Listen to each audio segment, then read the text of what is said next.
दिनैहाय नैबे जोंहा आफलागाव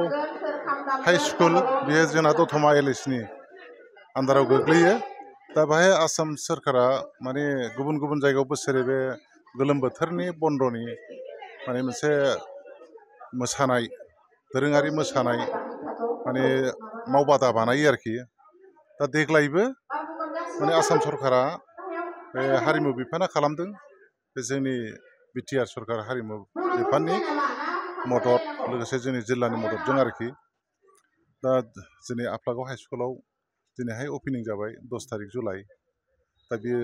मथा मथि 24 तारिखआव जोबहैगोन आरोखि गासै 15 दिनानो जायो दा बेवहाय बिथांमोनहा दिनै देग्लायनियाव कालसारल' खालामाखै दोरोङारि मोसानायल' खालामाखै मार्शेल आर्टबो खालामदों ड्रामाबो खालामदों आरोखि आरो गुबुन जायगायाव जगाबो खालामदों आरोखि जेराव माने पसिबोल जेराव माने सुबिदा जेखौ इन्टारेस्टेड जेराव माने गोहोम गोलैनाय बेहाय बेखौ क्लिक खालामदों आरोखि दा जोंनि रामपुर बेलाव माने दोरोङारि मोसानाय बागुरुम्बा बारदै सिख्ला बर'नि फक जेनाखि ख्रिस्टि मोसानाय बेवहाय गोदोनिफ्रायनो नांथाबनाय हिसाबै बा मावबोनाय हिसाबै बिथांमोना बाहाय बागुरुम्बाखौनो लानाया मोजां होननानै सेलेक्ट खालामना होदों आरोखि दा बेवहाय गासैहाय 50 जन सोलोंसा नांगौ आरो सासे एसिसटेन्ट सासे इन्सट्राक्टर आरोखि दा बेबायदि आरोखि दा बेवहाय बिथांमोना सार्टिफिकेटबो प्रभाइड खालामगोन गांफा गांफा 50 जननि गेजेरावनो खालामगोन आरोखि जुदि बारा जायोबा बिथांमोना होनाय नङा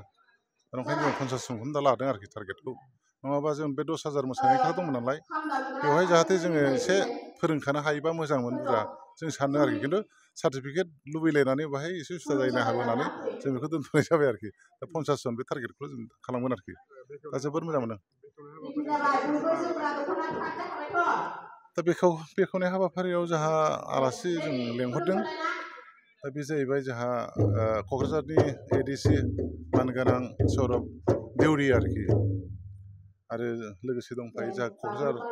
माने कालसारेल डिपार्टमेन्टनि कालसारेल डेभेलपमेन्ट अफिसार अनुज्यति देखा बिथांमोन दंफैयो बिथांमोना मोजां साजेसन होबाय बिथांमोना फैनायखाय जों बिथांमोन सोब वेलकाम आरोखि मोजां मोनदों आरोखि नांगौ मानसियानो आलासि हिसाबै बिथांमोनहा फैबाय बिथांमोनहा जोंजों दङ लोगोसे बेहाय रायजो राजा आरो बे स्कुल कमिटि लोगोसे टिचार स्टाफ लोगोसे इउनिट एबसु बे बेलगुरिनि नांजाबनाय दा बिथांमोनहाबो नुजाफैदों आरो जोंनि बड'लेण्ड कालचार सेन्टारनि गोदान गोजाम बिथांमोनहाबो फैदों आरोखि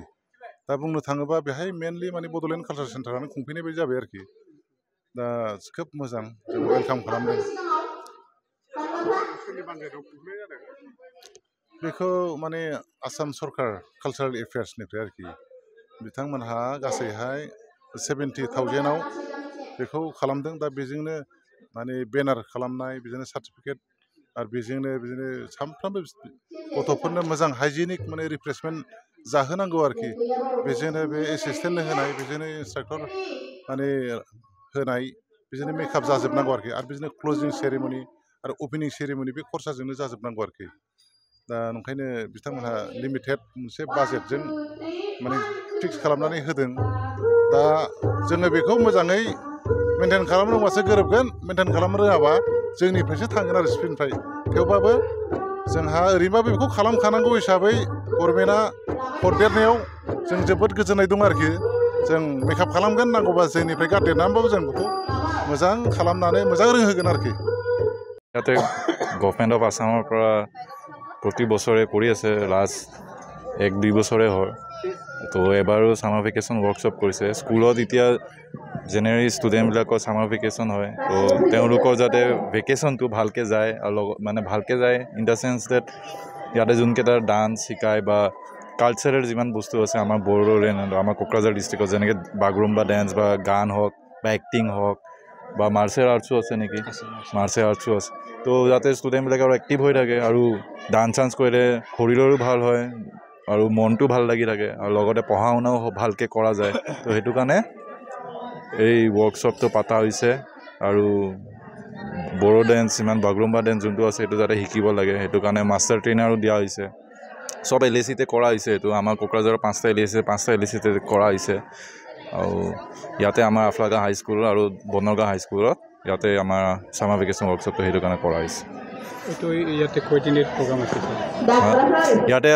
আপোনাৰ আকৌ 15 দিনৰ কাৰণে প্ৰগ্ৰেমটো হ'ব আজিৰ আৰম্ভণি হৈছে আজি 10 জুলাই তো 24 জুলাইলৈকে এই প্ৰগ্ৰেমটো চলি থাকিব